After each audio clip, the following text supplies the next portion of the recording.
were guardian angels of the most hidden secret.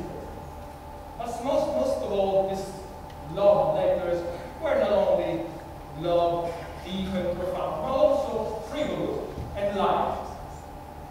And we had a role that still today other people have, such as coachmen, or tailors, or also barbers.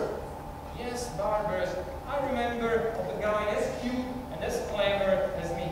I almost remember his name. Yes, there I am, Figaro!